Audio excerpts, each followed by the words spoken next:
এই অন্ধকার ভুতুড়ে পরিবেশ দেখে কেউ বলবে না এটি যে একসময় ঢাকার ঐতিহ্যবাহী ক্লাব ছিল। দীর্ঘ এক যুগেরও বেশি সময় ক্লাবটি ছিল পুরান ঢাকার ক্রীড়াপ্রেমী মানুষের প্রাণকেন্দ্র। খেলাধুলা কিংবা শরীরচর্চায় ফরাশগঞ্জ স্পোর্টিং ক্লাব ভরসা ছিল তারুণ্যের। কিন্তু ৫ই আগস্টের পরিবর্তিত প্রেক্ষাপটেও ক্লাবটিকে নতুনভাবে সাজাতে গিয়ে নানান বাধার সম্মুখীন হচ্ছেন কর্তৃপক্ষ।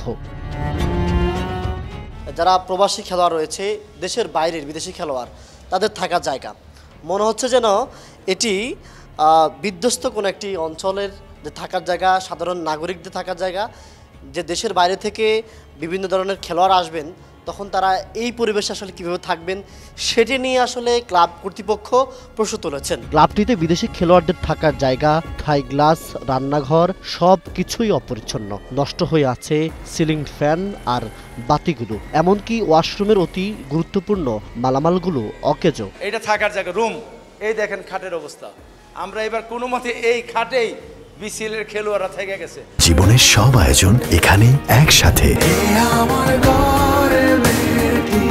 ক্লাব কার্যালয়ের মিটিং রুমের এসি, ফ্যান, ফলস সিলিং নষ্ট হয়ে আছে। যে কোনো সময় ধসে পড়তে পারে ফলস সিলিং।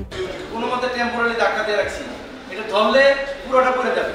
ক্লাবটির জিম ঘরে গিয়ে আরও চোখ কপালে ওঠার অবস্থা। এ যেন পুরনো আমলের সরঞ্জামে খুঁড়ে খুঁড়ে শরীরচর্চা করছেন বডি বিল্ডাররা। উন্নত সরঞ্জাম না থাকায় ক্ষোভের কথা জানান তারা। এখানে একটা লেগ পেস মারার জায়গা নাই, একটা লেগ পেস মারার মেশিন নাই, আধুনিকতার ছোঁয়া তো নাই। পশ্চাৎপদ আমাদের পর্যায়ে পিছিয়ে গেছি, অর্থাৎ আমাদের থেকে ১০০ বছর আগে যে ব্যায়ামটা ছিল সেটাও আমরা পিছিয়ে গেছি, জরাজীর্ণ অবস্থা। ক্লাবটিকে এগিয়ে নিতে বাফুফের অসহযোগিতার কথা জানান ক্লাব সভাপতি। বাফুফের কোনো সহযোগিতা পাইনি, এটা ঐতিহ্যবাহী ক্লাব, এটাকে সহযোগিতা করা উচিত। আমরা এখান থেকে দেখেন বাফুফের খেলা, আমরা গাজীপুর গেছি খেলতে, ৩০০ ফিটের আরো সামনে গেছি, আমাদের খেলা সব ওইখানে। এই যে বাস দিয়ে আমরা নিয়ে গেছি, বাস ভাড়া অনেক টাকা খরচ গেছে আমাদের। কথা ছিল বাফুফে আমাদেরকে একটা অনুদান দিবে, যাতায়াত খরচ বিভিন্ন বাবদ, আমরা ১ টাকাও পাইনি।